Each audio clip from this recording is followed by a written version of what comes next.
Hello friends, मैं engineer Rahul Pratap Singh आप लोगों को इलेक्ट्रोस्टैटिक्स के क्लास 12 के सेकंड लेक्चर के बारे में जो है आज हम लोग बात करेंगे। लेक्चर 1 में हम लोग जो है इंट्रोडक्शन और हिस्टोरिकल एस्पेक्ट्स के बारे में बात की, काफी इंटरेस्टिंग है। आप वहां पर जाएंगे, कुछ अच्छे अच्छे टर्म्स हैं, जैसे इलेक्ट्रिसिटी को पहले क्या बोलते थे, अम्बरीसिटी क्यों बोलते थे, वो सब चीजों के बारे में अच्छे से है। उसके हिस्ट्री काफी इंटरेस्टिंग है। आप लोग अगर उसके हिस्ट्री और ये सब चीजें जानना चाहते हैं तो फर्स्ट लेक्चर में जाकर विजिट कर सकते हैं। उसमें इंट्रोडक्टरी पार्ट है और नेचुरल फिनोमेना क्या क्या हमारे होते हैं वो सब चीजें। तो लेक्चर 1 तो खत्म हो चुका है। आइए हम लोग लेक्चर 2 की बात करते हैं। लेक्चर 2 में हम लोग चार्ज की बात करेंगे। लेक्चर 2 इलेक्ट्रोस्टैटिक्स का लेक्चर 2 में हम लोग इलेक्ट्रिक चार्ज, तो what is charge, what is electric charge.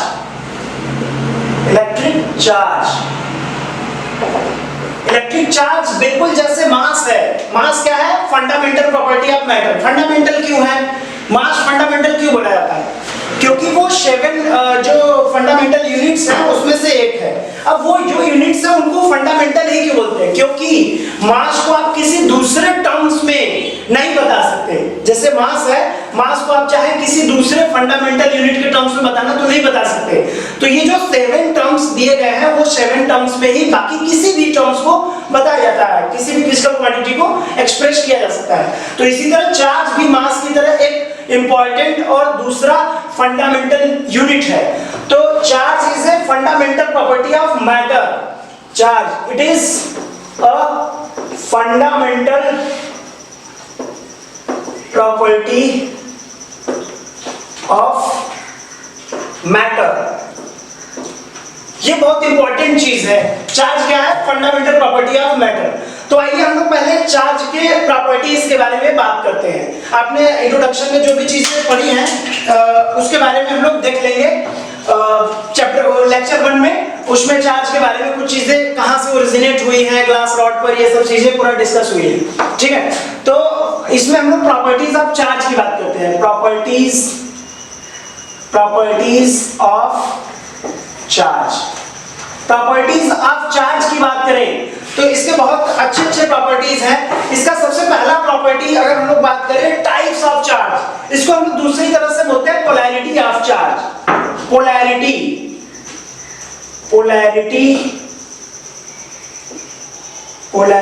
Of charge. Polarity of charge कह लीजिए या टाइप्स ऑफ चार्ज, दोनों सेम चीज है। ठीक है, तो पोलैरिटी में 2 पोलैरिटी होती है।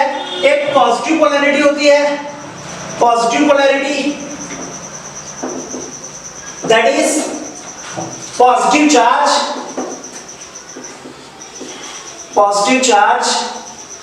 फिर होता है negative polarity that is negative charge. ठीक है, तो ये 2 तरह के पोलैरिटी है। ये पॉजिटिव चार्ज जो होता है, क्योंकि मॉडर्न स्ट्रक्चर ऑफ एटम के बाद जो है ये चीजें देखी गई कि जो ग्लास रॉड पे चीज था एक्सपेरिमेंटली पता चल गया कि वो क्या है, प्रोटॉन की तरह बिहेव कर रहा है। और जो उस पे प्लास्टिक पर था, सिल्क से रॉक करने पर जो प्लास्टिक पर जो भी चीज आया था वो इलेक्ट्रॉन की तरह बिहेव कर रहा है। तो यहाँ पर हम लोग बात कर लेते हैं न्यूक्लियस के अंदर, यानी जो ये एटम है, एटम में जो ये न्यूक्लियस होता है इसमें क्या होता है, प्रोटॉन और न्यूट्रॉन होता है, और इसके चारों तरफ जो रिवॉल्व करता है उसको हम क्या बोलते हैं, इलेक्ट्रॉन। ये क्या होता है, इलेक्ट्रॉन। तो जो ये प्रोटॉन है, ये जो प्रोटॉन है इस पे जो चार्ज है इसकी वैल्यू कितना है, इस चार्ज पर वैल्यू कितना है, प्रोटॉन 1.6, ये भी प्लस में होता है। तो 1.6 × 10⁻19 कूलम। कूलम क्या है, यूनिट ऑफ चार्ज है। तो इसी तरह इलेक्ट्रॉन पर कितना चार्ज होता है, चार्ज ऑन इलेक्ट्रॉन कितना होता है, -1.6 × 10⁻19 कूलम। यानी कि अगर हम लोग इसकी बात करें तो ये क्वांटिटी दोनों में सेम है, बस साइन का डिफरेंस है। मतलब जितना पॉजिटिव होता है उतना ही नेगेटिव होता है। अब हम लोग दूसरे की बात करते हैं इसमें। तो दूसरा चीज है इसमें क्वांटाइजेशन ऑफ चार्ज। तो दूसरा इसका प्रॉपर्टी है, इसका दूसरा प्रॉपर्टी है quantization of quantization of charge, ये बहुत इंपॉर्टेंट प्रॉपर्टी है, क्वांटाइजेशन ऑफ चार्ज। देखिए ये कितना इंपॉर्टेंट प्रॉपर्टी है, ठीक। तो अगर हम इन दोनों में एलिमेंट्री पार्ट अगर हम इसको मान ले, जो इसकी मैग्नीट्यूड है, अगर दोनों की मैग्नीट्यूड को एलिमेंट्री पार्ट मान ले, तो वो किसी भी दुनिया में कोई भी बॉडी हो, सारे बॉडीज पर जो भी चार्ज होंगे उसी एलिमेंट्री पार्ट का इंटीग्रल मल्टीपल होंगे, ठीक है। तो लेट अस अज्यूम या सपोज एन एलिमेंट्री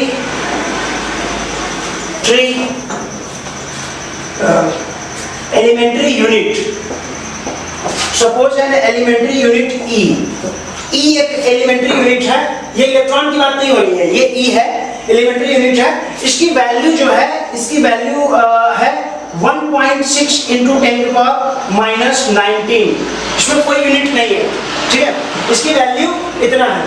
तो ये एलिमेंट्री यूनिट मान लेते हैं, एक क्वांटिटी मान लेते हैं इतना, ठीक है। ये चीज अगर हम दुनिया में कोई भी बॉडी होगा उस पे अगर हम चार्ज की बात करेंगे तो वो हमेशा इसी एलिमेंट्री यूनिट का मल्टीपल होगा, यानी कि कभी भी एलिमेंट्री यूनिट का फ्रैक्शन नहीं हो सकता है। तो इसको हम बोलते हैं, जो सबसे एलिमेंट्री यूनिट होता है, जो सबसे स्मॉलेस्ट यूनिट होता है, उसको हम बोलते हैं क्वांटा। तो इसको हम बोलते हैं क्वांटा ऑफ चार्ज।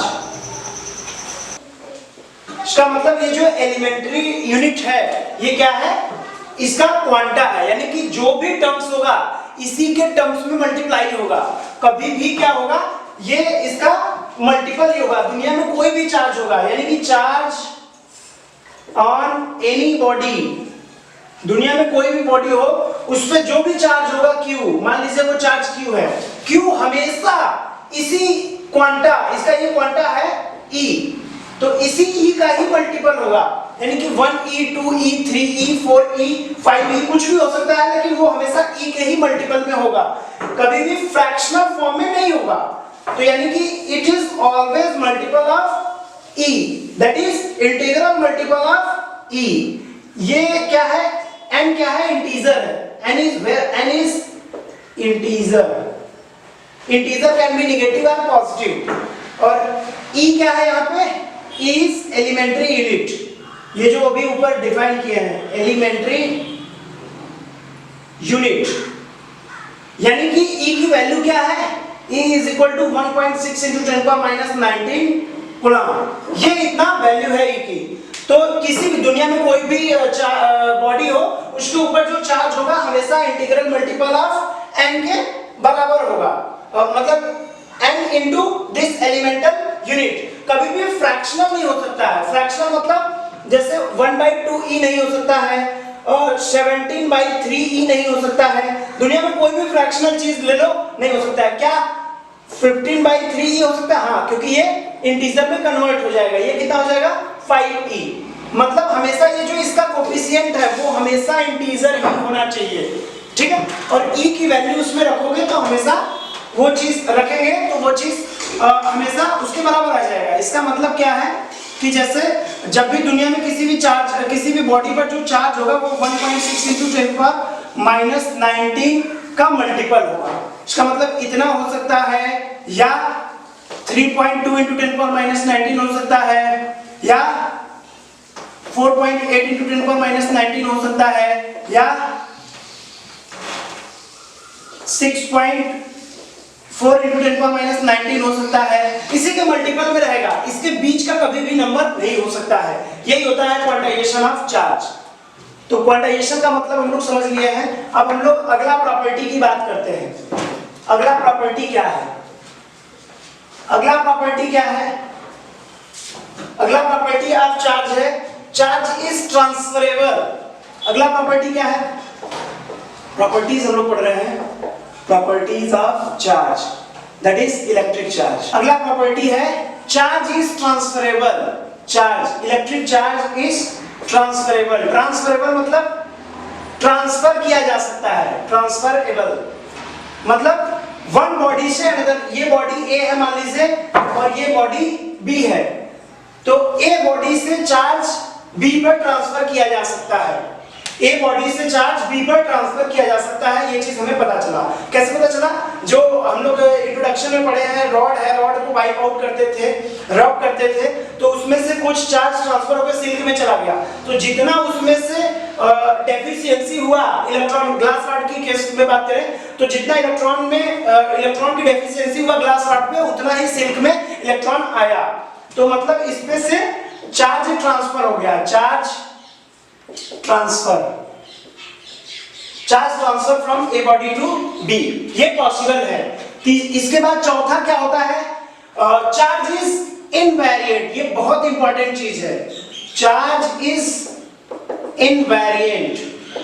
इनवेरिएंट का क्या मतलब है? देखिए, इसको मास से रिलेट करते हैं हम लोग, बहुत अच्छे समझ जाएंगे। मास से कैसे रिलेट करेंगे? Mass is variant. कैसे? मतलब ऐसा कोई भी चीज जो फ्रेम ऑफ रेफरेंस के हिसाब से चेंज ना हो रहा हो या उसके स्पीड के हिसाब से चेंज ना हो रहा हो, उस चीज को हम क्या बोलते हैं? इनवेरिएंट। लेकिन जो चीज चेंज हो रहा हो उसको हम वेरिएंट बोलते हैं। अब मास आप लोग देख लीजिए एक बार, मास इज वेरिएंट। कैसे वेरिएंट? देखिए, अल्बर्ट आइंस्टीन का एक इक्वेशन है कि मास की वैल्यू जब वेलोसिटी बढ़ती है तो मास की वैल्यू बढ़ता है। कैसे? ये है ओरिजिनल मास और ये क्या है? Mass at velocity v। तो ये होता है √1 - v²/c², where v is the speed of that body, यानी वेलोसिटी ऑफ बॉडी, किसी भी बॉडी का वेलोसिटी है ये, और किसी भी बॉडी का ये वेलोसिटी है, और ये c स्पीड ऑफ लाइट है, स्पीड ऑफ लाइट है। तो ये जो है उन्होंने दिया था कि जैसे जैसे उसकी वेलोसिटी बढ़ेगी उस हिसाब से उसका मास भी बढ़ेगा। देखिए, ये क्वांटिटी जैसे जैसे बढ़ेगा, ये क्वांटिटी बढ़ेगा, ये क्वांटिटी बढ़ेगा, तो ये क्वांटिटी घटेगा, और ये घटेगा तो ऊपर की वैल्यू बढ़ती है। ठीक है, तो मतलब मास इज वेरिएबल। वेलोसिटी के साथ मास वेरिएबल है, लेकिन चार्ज के साथ ऐसा नहीं है। चार्ज की वेलोसिटी चाहे कुछ भी रख लो, छोड़िए, इसको हम ये बोलते हैं चार्ज इज इनवेरिएंट। इसका मतलब क्या है? Charge does not depend on its velocity और फ्रेम ऑफ रेफरेंस। मतलब मोशन, फ्रेम ऑफ रेफरेंस मतलब मोशन की बात हो रही है कि ये मोशन कर रहा हो तो इसके वजह से वो चीज वैरी नहीं करेगा, लेकिन अगर ये मोशन कर रहा हो तो ये चीज वैरी करेगा। हालांकि हम इसको रिलेट करने के लिए आपको इससे रिलेट कर दिए, ये आपके डिस्कशन का पार्ट नहीं है। ठीक है, तो ये हो गया। इसके बाद ये क्या है? ये चौथा पार्ट हो गया।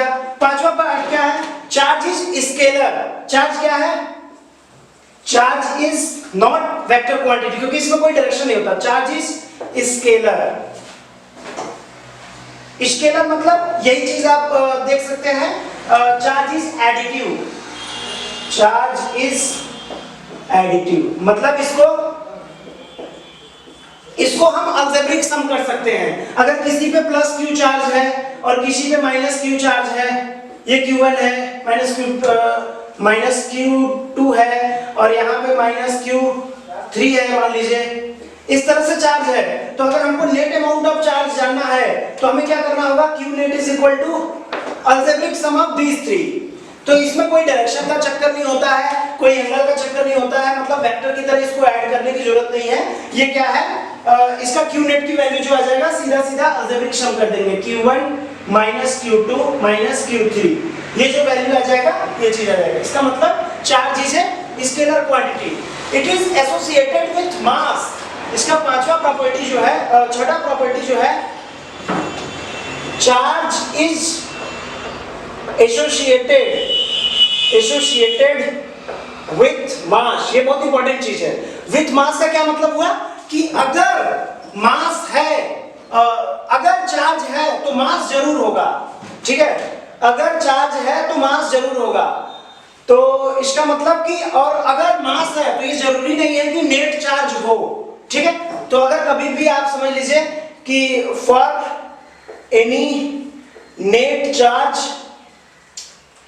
charge there is always mass, but its converse is not true. Its converse is not true. इसका मतलब क्या हो गया? इसका मतलब कि ये जरूरी नहीं है कि मास है तो वो चार्ज हो, मतलब चार्ज तो हर जगह होता है, लेकिन नेट चार्ज की बात हो रही है। जैसे कोई भी ये मार्कर है तो इसके भी अंदर एटम है, ये सब है, चार्ज तो है ही, लेकिन नेट चार्ज इसमें नहीं, ये न्यूट्रल बॉडी है, ठीक है। तो चार्ज क्या है? न्यूट्रल बॉडी है, मतलब इसमें क्या है? न्यूट्रल है, नो नेट चार्ज है। तो मास है लेकिन यहाँ पे चार्ज नहीं है, लेकिन ग्लास रॉड पे क्या था? चार्ज है, तो चार्ज है तो मास जरूर होगा, ठीक है। तो इसके बाद हम लोग देखते हैं छठा के बाद सातवां प्रॉपर्टी है like charges repel, like charges repel each other, ठीक है। और unlike charges attract each other,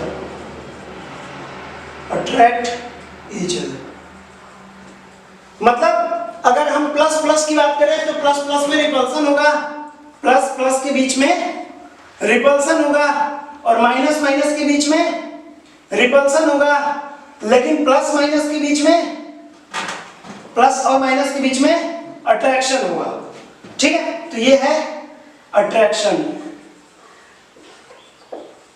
और ये है रिपल्सन, ठीक। तो इसके अलावा क्या है, हम लोग अगर इसके अलावा, ये 7 प्रॉपर्टीज हो गए हैं, अब हम लोगों को बात करना है conservation of charge, conservation of charge का क्या मतलब है? For any isolated system charge is always conserve, मतलब अगर हम किसी भी चीज को एक सिस्टम मान ले, मान लीजिए ये कोई सिस्टम है, ठीक है, मान लीजिए ये पूरा क्लासरूम को हम एक सिस्टम मान ले, तो इसके अंदर जितना भी चार्ज है वो Q नेट हमेशा कांस्टेंट है, Q is equal to constant है। इसके अंदर जो भी चार्ज है हर एक चीज का, चाहे आप न्यूट्रल बॉडी का ही ले ले, तो उस पे इक्वल अमाउंट ऑफ पॉजिटिव और equal amount of negative charges होते हैं, तो वो क्या है? कंजर्व है। इसमें कभी भी चार्ज नेट चार्ज नहीं आएगा, यानी कि अगर हम कोई एक्स्ट्रा चार्ज इसमें क्रिएट करना चाहे तो उसका अपोजिट चार्ज अपने आप नेचर में क्रिएट हो जाएगा, ठीक है। वो न्यूक्लियर रिएक्शन में देखा जाता है। तो इसका मतलब अगर मैं पूरे यूनिवर्स को अगर मैं एक आइसोलेटेड सिस्टम मान लूं, पूरे यूनिवर्स में सिस्टम मान लूं, तो पूरे यूनिवर्स का चार्ज जो है वो पहले से ही फिक्स है, वो चीज वैरी नहीं कर रहा है, यानी कि जितना चार्ज है वो उतना ही रहेगा हमेशा, ठीक है। तो ये पूरा चीज है चार्ज के बारे में, ठीक है। तो इसके अलावा आइए हम लोग बात करते हैं method of charging of any body. तो हम लोग बात करेंगे method of charging of any body. तो आइए नेक्स्ट टॉपिक है method of charging of any body, ठीक है। मेथड ऑफ चार्जिंग हम लोग बात कर रहे हैं। तो चार्जिंग के लेकर अगर हम लोग बात करें, किसी भी बॉडी को अगर हम चार्ज करना चाहें तो हमें क्या करना है? जैसे अगर कोई भी चीज को चार्ज करना है तो कितना क्या क्या मेथड हो सकता है। सबसे पहला मेथड जो आता है वो फ्रिक्शन आता है। फ्रिक्शन मतलब रबिंग, रब करके किसी भी बॉडी को रब करके हम चार्ज कर सकते हैं। दूसरा क्या आता है? इसके बाद क्या आता है? कंडक्शन, टच करके, कंडक्शन करके भी हम किसी भी चीज को चार्ज कर सकते हैं। मतलब इसमें आप अगर एग्जांपल ले तो क्या है? ग्लास रॉड और सिल्क, ग्लास रॉड सिल्क, मतलब ग्लास रॉड को सिल्क से रब करेंगे तो क्या हो जाएगा? चार्ज हो जाएगा। तो वो कैसे चार्ज किया? फ्रिक्शन से, रबिंग करके। कंडक्शन वाला क्या है? कंडक्शन बाय टचिंग, मतलब कोई भी बॉडी को, एक चार्ज बॉडी है, एक न्यूट्रल बॉडी है, या एक चार्ज बॉडी है और एक दूसरा चार्ज बॉडी है, दोनों को टच कराएंगे तो दूसरा भी बॉडी में चार्ज एडजस्ट हो जाएगा। इसका मतलब एक न्यूट्रल बॉडी है, उसको चार्ज रजिस्टर टच कराए तो वो भी चार्ज हो जाएगा। तो चार्जिंग बाय फिजिकल टचिंग, ठीक है, यानी कि ये चार्ज बॉडी है ए और ये चार्ज बॉडी ये बी है, न्यूट्रल है, ये न्यूट्रल है और ये क्या है, चार्ज्ड बॉडी है। ये क्या है, चार्ज्ड बॉडी है। तो अगर हम इन दोनों को टच करा दे तो इस पे भी चार्ज हो जाएगा और इस पे भी चार्ज हो जाएगा, कुछ इस पे हो जाएगा कुछ इस पे हो जाएगा, यानी उस हिसाब से डिस्ट्रीब्यूशन हो जाएगा ए बी। इसको टच करा देंगे तो आफ्टर टचिंग, ठीक है। इसके बाद आता है कंडक्शन के बाद क्या आता है, इंडक्शन। ये भी बहुत इंपॉर्टेंट है, इंडक्शन। इंडक्शन क्या होता है, मतलब अगर हम एक बॉडी पहले से ही चार्ज है, एक बॉडी अगर चार्ज है ए है मान लीजिए, ठीक है, ये पहले से चार्ज है और दूसरा बॉडी क्या है, न्यूट्रल है, तो हम उसको टच नहीं कराएंगे, हम उसको क्या करेंगे, उसको इसके पास लेकर आएंगे, ठीक है। जैसे ही एक कंडक्टर दूसरा कंडक्टर के पास लेकर आएंगे, अगर एक कंडक्टर चार्ज है तो दूसरा कंडक्टर जो न्यूट्रल है ये क्या है, पहले से ही चार्ज है। दूसरा में फ्री इलेक्ट्रॉन्स होंगे तो फ्री इलेक्ट्रॉन्स इधर आ जाएंगे और इधर डेफिशिएंसी ऑफ इलेक्ट्रॉन्स हो जाएगी, तो इसको हम ऐसे प्रोटॉन ट्रीट कर लेंगे, ठीक है। तो पहले जब ये दूर था बी तो ये न्यूट्रल था, ठीक है। यहां पर भी न्यूट्रल है, कैसे पता, यहां पर इसलिए न्यूट्रल है कि जितना प्लस उतना माइनस, ठीक है। तो जब हम उसको उसके नजदीक लेकर आएंगे, ठीक है, ब्रिंगिंग नियर चार्ज्ड बॉडी, तो चार्ज्ड बॉडी के जब पास लेकर आएंगे तो इस तरह से पोलराइजेशन का टाइप का चीज हो जाएगा कि मतलब इलेक्ट्रॉन्स इधर अट्रैक्ट हो जाएंगे और प्रोटॉन्स उधर, मतलब प्रोटॉन्स उधर नहीं जाएंगे, वो कर्नल में ही रहते हैं, इधर डेफिशिएंसी ऑफ इलेक्ट्रॉन्स हो जाएगा तो उधर हम उसको प्रोटॉन की तरह ट्रीट करते हैं, ठीक है। तो यहां पर क्या हो गया, अब हम क्या कर सकते हैं, इसके बाद ये चीज करने के बाद इस चीज को हम एक जमीन में टच करा देते हैं। जैसे ही जमीन में टच करा दिए तो अर्थ में अबंडेंट अमाउंट ऑफ इलेक्ट्रॉन है, अर्थ वैसे भी न्यूट्रल है, तो यहाँ पे चार्ज है तो यहाँ से इलेक्ट्रॉन्स मूव कर जाएंगे ऊपर की तरफ, इलेक्ट्रॉन्स ऊपर मूव करके इसको न्यूट्रलाइज कर देंगे। तो इस पे क्या हो जाएगा, ये फाइनली इसकी ग्राउंडिंग करने के बाद ये चीज क्या बन जाएगा, ये चीज बन जाएगा ऐसा कुछ, यहाँ 4 माइनस थे और यहाँ भी ये चीज जाके इसको न्यूट्रलाइज कर देगा, तो यानी कि ये क्या हो जाएगा, 0 हो जाएगा, तो ये 4 इस पे डिस्ट्रीब्यूट हो जाएंगे इस तरह से, ठीक है। तो ये एक न्यूट्रल बॉडी था और ये अब चार्ज हो गया है, यानी कि ये अब चार्ज हो गया है, तो ये चार्ज बाय इंडक्शन हो गया, ठीक है। इंडक्शन मेथड आपको समझ में आ गया होगा, ठीक है। तो अगला इसका अगला क्या है, अगला फोटो इलेक्ट्रिक इमिशन, ठीक है। ऐसे बहुत सारी चीज है, हालांकि हमारे सिलेबस में इतना ही है, ठीक है, एनसीईआरटी में। इसके आगे फोटो इलेक्ट्रिक इमिशन, इससे भी चार्ज किया जा सकता है किसी भी चीज को, कैसे, जो मतलब फोटो सेंसिटिव मटेरियल है, तो let us take a photo sensitive material, तो फोटो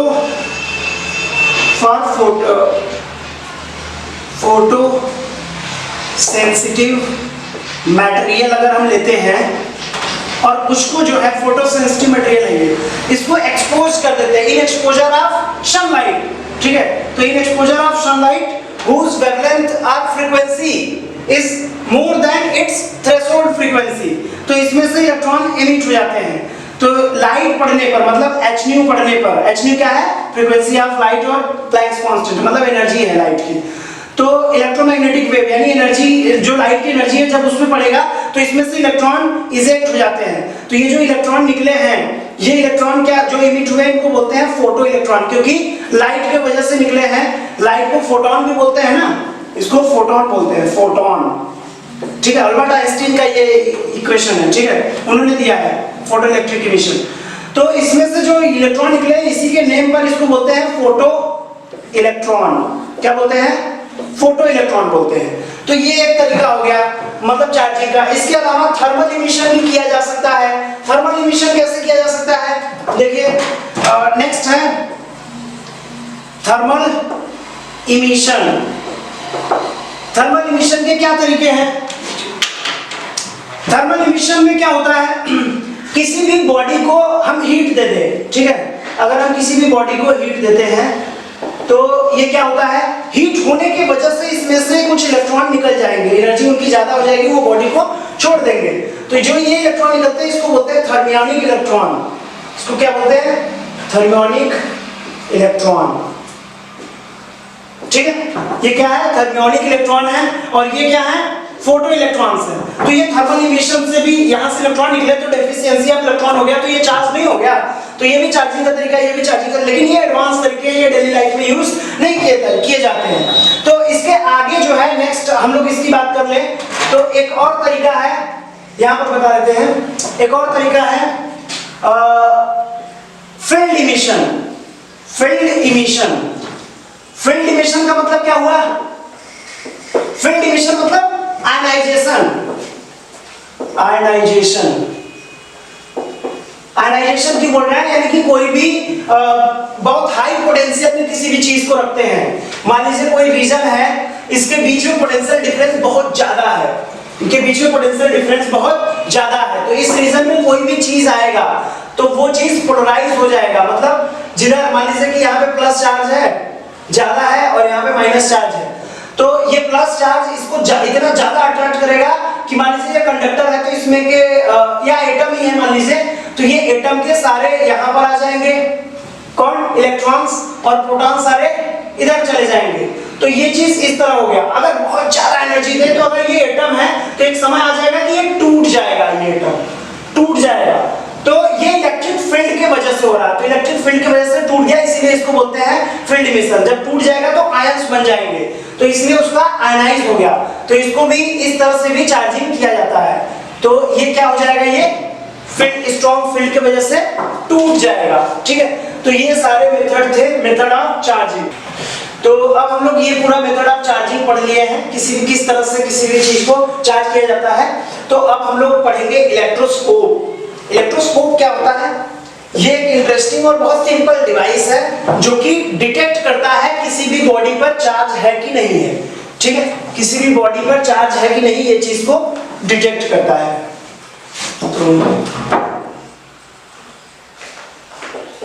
ठीक है, तो आइए हम लोग इलेक्ट्रोस्कोप की बात करते हैं। इलेक्ट्रोस्कोप, इलेक्ट्रोस्कोप क्या होता है? It is a device, simple device है ये, device used to detect charge on any substance और एनी बॉडी, ठीक है। इसका apparatus कैसे होता है देख लेते हैं, सिंपल। ये क्या होता है? एक मान लीजिए क्यूबिकल बॉक्स ले लेते हैं, ठीक है, ये आप सिंपल ग्लास में भी बना सकते हैं। आइए हम लोग एक क्यूबिकल बॉक्स लेकर बनाते हैं, ठीक है। तो क्यूबिकल बॉक्स एक ले लीजिए, क्यूबिकल बॉक्स, वुडन फ्रेम का क्यूबिकल बॉक्स ले लीजिए और यहाँ पर इस तरह से ग्लासेस लगा लेंगे, विंडो, ग्लास विंडो हो जाएगा, ठीक है। यहां पर हम क्या करते हैं, एक रबर का बैंड लगा लेते हैं जिसमें से कोई भी चीज पास कर लेंगे, ठीक है, रबर का बैंड लगा देंगे इंसुलेशन के लिए। और ये क्या हो जाएगा? एक रॉड हो जाएगा, और ये क्या हो जाएगा? एक मेटालिक नॉब है। ये क्या है? मेटालिक नॉब है। इसमें हम किसी भी चीज को टच कराएंगे, चार्ज बॉडी को। ये वुडन बॉक्स है, ये वुडन फ्रेम है कह लीजिए, ठीक है। और ये क्या है? ग्लास विंडो है, ग्लास विंडो है, ठीक। और ये क्या है? कंडक्टिंग रॉड है, कंडक्टिंग रॉड है। इसको आप किसी भी चीज का ले सकते हैं, कॉपर या सिल्वर, जो भी चीज आप अवेलेबल इजिली, ठीक है। इसके बाद यहाँ पर एक इंपॉर्टेंट चीज होता है, जनरली गोल्ड का लीफ लेते हैं, ठीक है, और भी चीजें ली जा सकती हैं। तो यहाँ पर गोल्ड लीफ है। गोल्ड लीफ मतलब बहुत थिन प्लेट है, बहुत थिन गोल्ड का प्लेट है जो कि इस तरह से ऐसे है, ठीक है, इस तरह से यहाँ पर ऐसे लटका हुआ है। तो ये थिन गोल्ड लीफ है, ठीक है, 3 वोल्ट लीफ।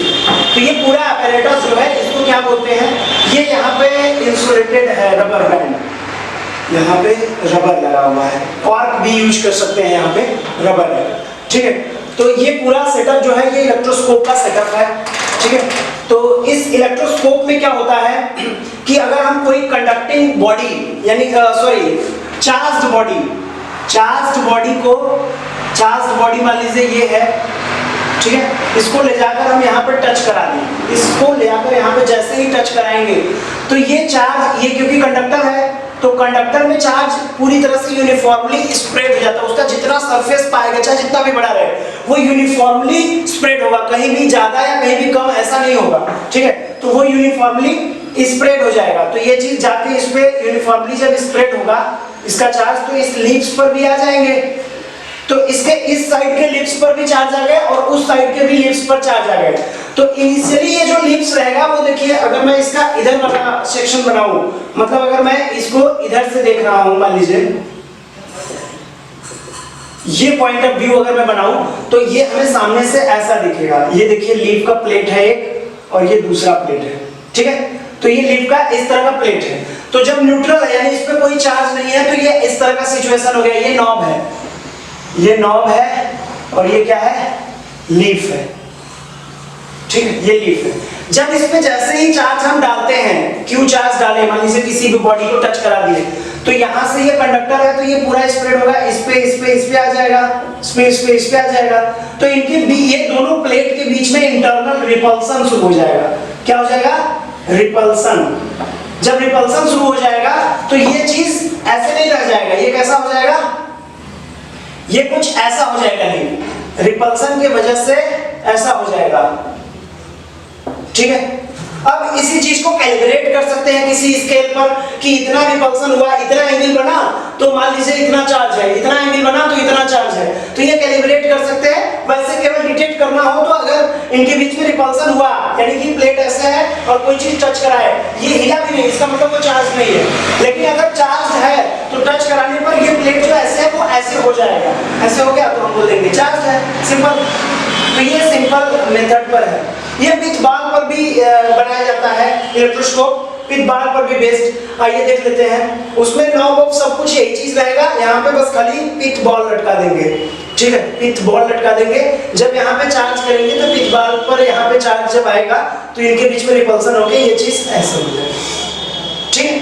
तो ये चीज पिच बॉल का इलेक्ट्रोस्कोप है, पिच बॉल इलेक्ट्रोस्कोप, ठीक है।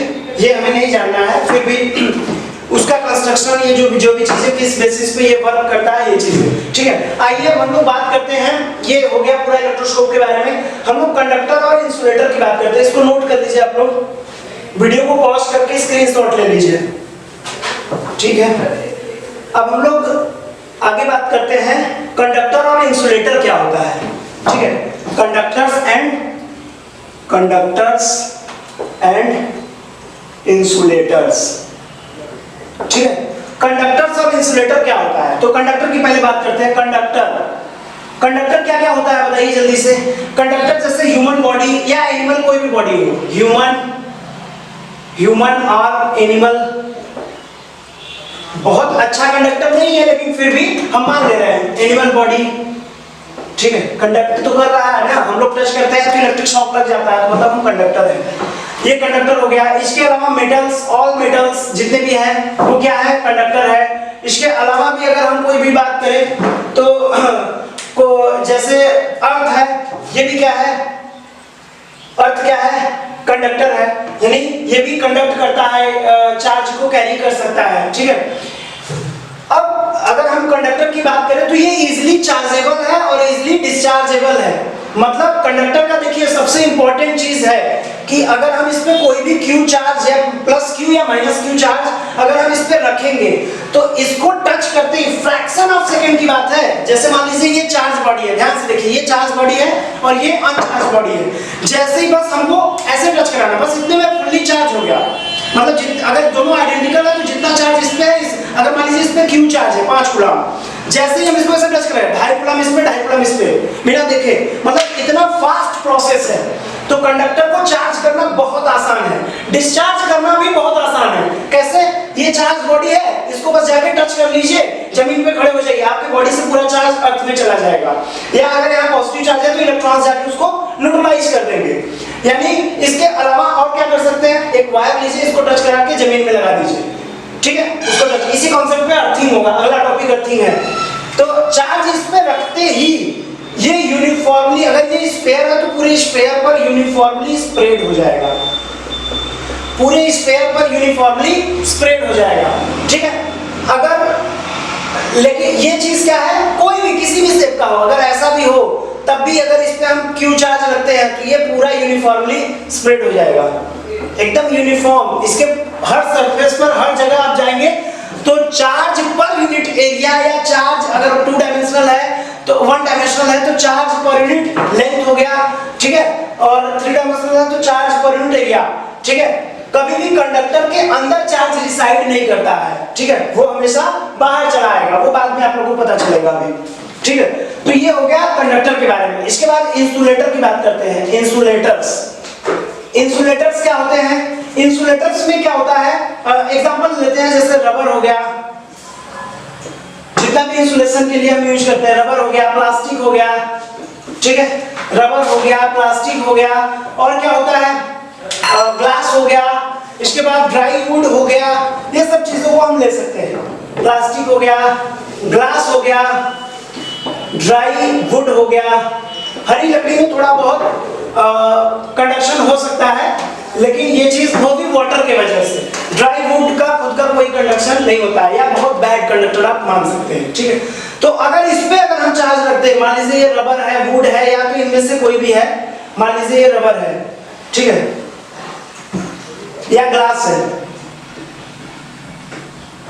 ठीक है, इस पे अगर हम क्यू चार्ज लेकर रखते हैं, मान लीजिए प्लस क्यू चार्ज लेकर रखते हैं, तो ये प्लस क्यू चार्ज यहीं पे एक्युमुलेट रहेगा, जहां पर आप रखेंगे वहीं पे रह जाएगा, ठीक है। जहां पर जैसे हमने यहाँ पे चार्ज रखा तो ये चार्ज यहीं पे रहेगा, ये चार्ज यहाँ से यहाँ नहीं जाएगा। जिस पॉइंट पे टच कराए हैं, जैसे मान लीजिए ये चार्ज बॉडी है, मतलब इस पे हमने यहाँ पे चार्ज रख दिया, इसको यहाँ टच कराएंगे तो जहाँ जितना टच होगा उसी एरिया पर वहाँ चार्ज रहेगा, और उसमें का चार्ज पूरी तरह से इस पे ट्रांसफर नहीं होगा, या इक्वली भी ट्रांसफर नहीं होगा। वो डिपेंड करेगा किस एंगल से या कितना कॉन्टैक्ट सरफेस एरिया आपने टच कराया, ठीक है।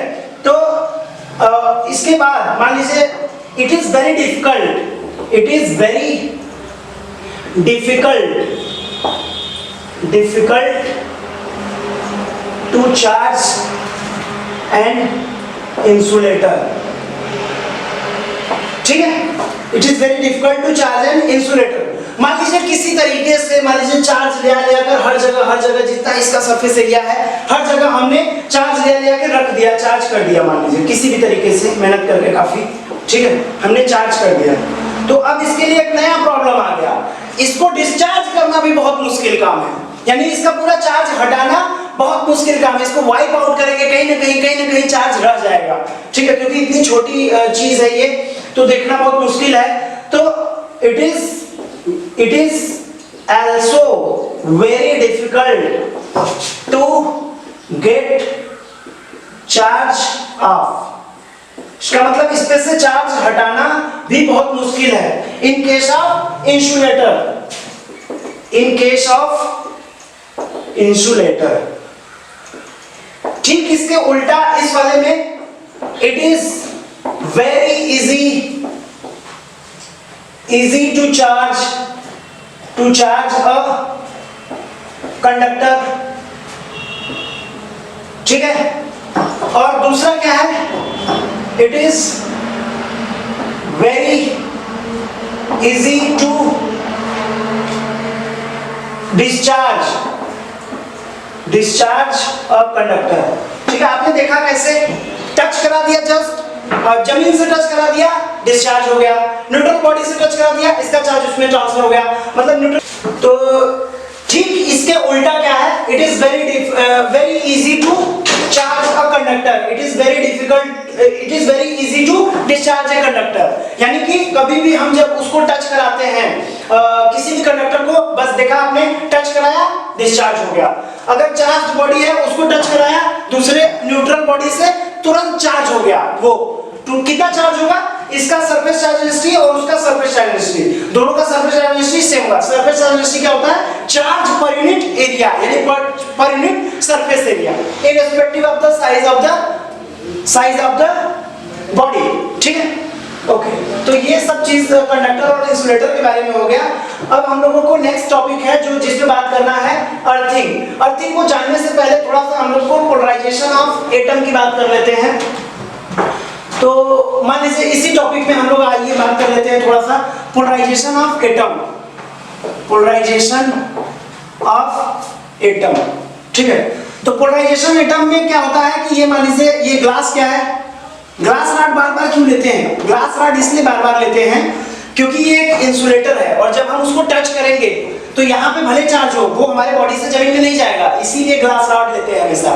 ठीक है, अगर कंडक्टर को टच कराया है तो उसको कितना भी वाइट बाउट करिए, चार्ज हुआ वो बॉडी से ऐसे जमीन में चला जाएगा, तो डिस्चार्ज होता रहेगा, तो इससे कोई फायदा नहीं, उससे रिजल्ट कोई नहीं निकलेगा।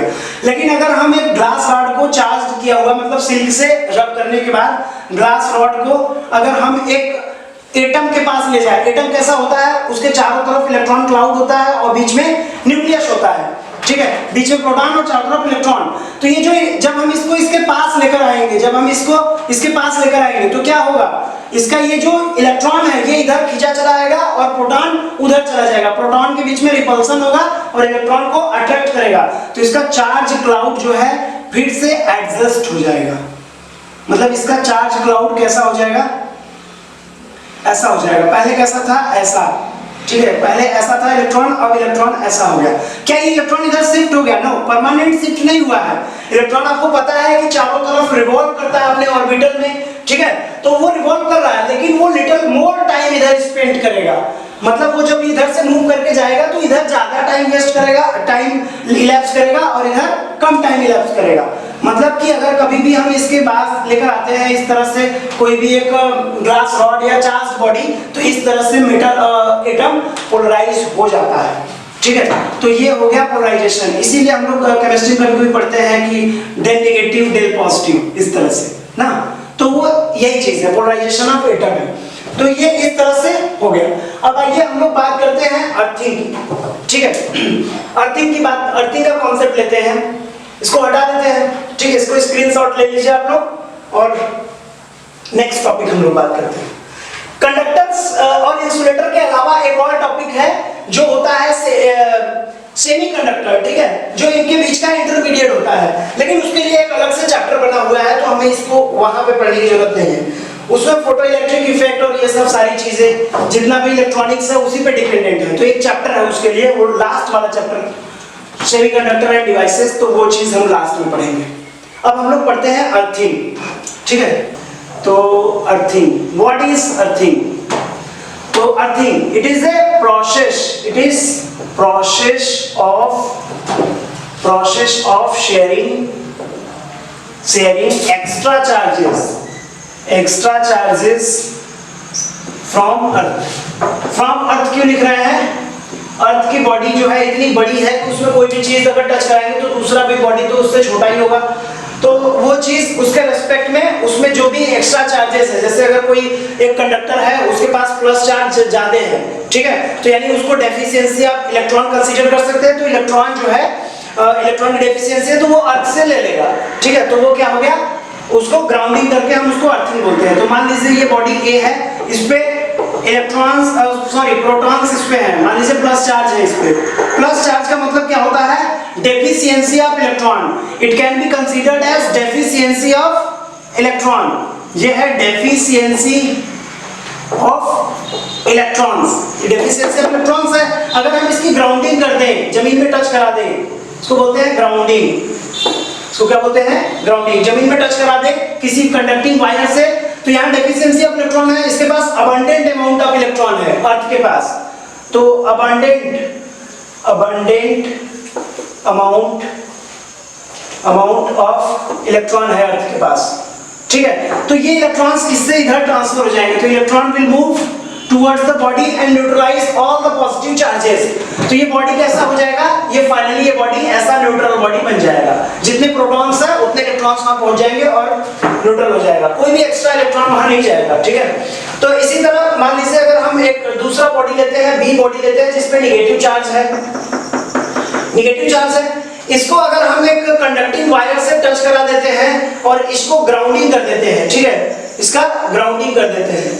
जब ग्राउंडिंग कर देंगे तो इसको हम क्या बोलेंगे, ग्राउंडिंग करने के पहले ही इसको हम क्या बोलेंगे, इस तरह के बॉडी को नेगेटिवली चार्ज्ड बॉडी या एक्सेस इलेक्ट्रॉन, मतलब इस बॉडी पर एक्सेस इलेक्ट्रॉन है, तो यहाँ एक्सेस इलेक्ट्रॉन है, ज्यादा इलेक्ट्रॉन है, तो ये एक्सेस इलेक्ट्रॉन अर्थ में चले जाएंगे, तो excess electron will move towards the earth. Earth क्या है, न्यूट्रल है, यानी जैसे समुद्र में थोड़ा सा पानी लेने से या देने से कोई फर्क नहीं पड़ता उसके लेवल में, इसी तरह अर्थ पे थोड़ा सा इलेक्ट्रॉन लेने या देने से कोई फर्क नहीं पड़ता है, ठीक है। तो ये चीज हो गया, तो यहाँ पर क्या हो गया, ये अब इसको हम देखेंगे तो फाइनली ये न्यूट्रल बॉडी बन जाएगा। This is neutral, this is neutral, ठीक है, बात समझ आ गया। इसी कॉन्सेप्ट को यूज करके अर्थिंग करते हैं, ठीक है। हमारे घरों में आप अपने घर में देखेंगे आप तो इसको रफ कर देते हैं, ठीक है। तो आप जब भी देखेंगे अपने घर में 3 वायर लगा रहता है, एक न्यूट्रल रहता है, एक लाइट वायर रहता है और एक दूसरा वायर रहता है, ठीक है। 3 वायर हमारे पास रहते हैं। तो आइए हम लोग बात करते हैं, ठीक है। तो एक मान लीजिए घर में आता है जो वायर, वो ब्लैक हो गया, एक ब्लू हो गया, ठीक है। तो 3 तरह के वायर है, एक न्यूट्रल है, न्यूट्रल वायर है, ग्रीन कलर का ये होता है ग्रीन, और ये एक ब्लू हो गया, ठीक है, ब्लू, और ये एक रेड हो गया। तो ये दोनों लाइव वायर की तरह है, लाइव वायर, ठीक। और ये क्या हो गया, न्यूट्रल हो गया। तो घर में आप जब देखेंगे तो 3 सॉकेट रहता है, एक बड़ा बड़ा सॉकेट रहता है, एक नीचे छोटा छोटा सॉकेट रहता है, तो ये चीज रहता है। लेकिन जनरली लोग घर पे इस तरह का आप सर्किटिंग इस वाले पर कनेक्शन करना जरूरी नहीं समझते हैं। तो ये वाला सॉकेट या ये वाला प्लग कब मिलता है, कभी भी देखेंगे तो बड़ा अप्लायंस रहेगा जो हैवी वोल्टेज, हैवी जो है वोल्टेज लेता है, ह्यूज अमाउंट ऑफ एनर्जी लेता है, उसका ये होता है, ठीक है। जैसे हम बात करें इलेक्ट्रिक आयरन, फ्रीज, ठीक है, रेफ्रिजरेटर या इलेक्ट्रिक हीटर, ये सब चीजों का, माइक्रोवेव ओवन, ये सब चीजों का जो है यहाँ पे न्यूट्रल बहुत जरूरी है। बाकी इलेक्ट्रिक जैसे मोबाइल चार्जर है, ये सब चीजें छोटे हैं तो उसमें 2 प्लग से भी काम चल जाता है, लेकिन सेफ्टी के लिए तीनों रहना बहुत जरूरी है। तीनों है तो एकदम ऑफ शेप है। देखिए कैसे एक्स्ट्रा जो भी चार्जेस है वो शेयर करने का, ये चीज आपको बचाने के लिए देखिए कैसे है। मान लीजिए लेट अस सपोज कि हमारे पास एक इलेक्ट्रिक आयरन है, तो for the case of electric iron, तो मान लीजिए इलेक्ट्रिक आयरन है हमारे पास एक, ये हो गया इलेक्ट्रिक आयरन। इलेक्ट्रिक आयरन के अंदर, इलेक्ट्रिक आयरन में एक होता है एलिमेंट, हीटिंग एलिमेंट इसको हम बोलते हैं, तो इसके अंदर होता है इंसुलेटिंग क्ले मटेरियल, या आप सिरामिक बोल सकते हैं, या सैंड टाइप का कोई भी चीज जो इंसुलेटिंग हो। इसके अंदर जो होता है, इसके अंदर नाइक्रोम का वायर होता है, बहुत थिन नाइक्रोम का वायर होता है, जो इसके सरफेस को कभी टच नहीं करेगा, ये ध्यान रखिए। टच कर गया तब तो इलेक्ट्रिक शॉक लग जाएगी आपको। ये नाइक्रोम का वायर जो है, इसमें से यहाँ भी इस तरह का इंसुलेशन होता है कि ये इसको वायर को कहीं से भी टच नहीं करता। यहाँ पे सॉकेट लगा होता है वो प्लास्टिक का, इंसुलेटर का, तो यहाँ से ये बाहर आ गया, ठीक है। तो ये तो हो गया, दोनों लाइव वायर में कनेक्ट होंगे, ठीक है, ये दोनों जाकर लाइव वायर में कनेक्ट हो जाएंगे ना। तो अब इसका कहाँ यूज है, इस वाले का कहाँ यूज है, ये दोनों तो जाके यहाँ कनेक्ट हो गए, अब ये वाला कहाँ जाएगा, ठीक है, ये एक यहाँ चला आया, एक यहाँ चला आया, ये कहाँ जाएगा, ये चीज जाएगा यहाँ पे, ठीक है, ये इस वाले में जाएगा। तो इसके लिए हमें क्या करना होगा, न्यूट्रल वायर को इसमें कहाँ कनेक्ट कराएं। देखिए कभी मान लीजिए इन केस ये चीज टच कर गया किसी उसमें बॉडी में, इसके टच कर गया, ये मेटालिक बॉडी होता है, ठीक है, प्लास्टिक का तो रख नहीं सकते इलेक्ट्रिक आयरन को, तो मेटालिक बॉडी ही रखना है। तो कभी भी ये चीज अगर मान लीजिए गलती से भी ये एलिमेंट में कुछ गड़बड़ी आ गया, या यहाँ पे कुछ मतलब हीटिंग की वजह से ये टच कर गया, मेल्ट करके प्लास्टिक, तो मेटल के बॉडी में अगर टच कर गया, तो जब हम टच करेंगे तो ये लाइव हो गया, लाइव यानी उस वोल्टेज पे आ गया, 230 वोल्ट है तो 230 वोल्ट, जैसे ही हम इसको टच करेंगे, ग्राउंड का 0 वोल्टेज है, तो पूरा एक्स्ट्रा चार्ज ये लाइव वायर से कनेक्ट हुआ है ना, ये चीज इसमें टच हुआ, तो ये चीज पूरा हमारे अंदर से जमीन में जाएगा, यानी हमारे अंदर से एक करंट फ्लो कर जाएगा, तो हमें एक इलेक्ट्रिक शॉक लगेगा, तो we will get electric shock, ठीक है। हमारी डेथ भी हो सकती है, बहुत तगड़ा शॉक भी लग सकता है, वो डेंजरस है। तो इसलिए इससे बचने के लिए ये चीज एक नया उपाय बनाया गया है कि यहाँ से एक अंदर ले जाकर इस वायर को इसी मेटेलिक बॉडी में कहीं टच करा देते हैं अच्छे से। ये क्या है? न्यूट्रल वायर है, न्यूट्रल वायर है, ठीक है। इसको ले जाके हम मेटेलिक बॉडी में टच करा देते हैं, ठीक है। अब मेटेलिक बॉडी में जब टच करा दिए तो ये क्या नाम है, इस बॉडी से टच हो गया। कभी भी लाइव वायर जाके इसमें टच हुआ तो ये एक्स्ट्रा जो चार्ज है वो इससे जाकर इस वायर से होते हुए यहाँ जाएगा, और ये है प्लग। ये पूरा डिवाइस आपको मिलता है बाजार से। इसके बाद घर में जो वायरिंग होती है, ये तीनों का वायर, ये देखिए खंभे से आया हुआ वायर है ये दोनों, ठीक है। और ये वाला वायर जो रहेगा ये आपके घर में कहीं पर थिक मेटालिक प्लेट, यहाँ पे thick metallic plate buried deep inside according to our requirement, हम उतना अंदर जो है जमीन के अंदर डीप करके उसको ढक देंगे। तो ये क्या होगा, एक्स्ट्रा चार्जेस क्या हो गया, आपने देखा कि ये इसमें से अर्थ के द्वारा शेयर किया गया, यहाँ से ऐसे ऐसे आएगा और ऐसे ऐसे होकर यहाँ से होकर ये ऐसे चला जाएगा, ठीक है। तो दैट्स ऑल अबाउट अर्थिंग, ठीक है। इसी ये सब चीजों के साथ हम जो है लेक्चर 2 खत्म करते हैं, ठीक है। अब हम लोग नेक्स्ट लेक्चर में मिलेंगे। Thanks for watching.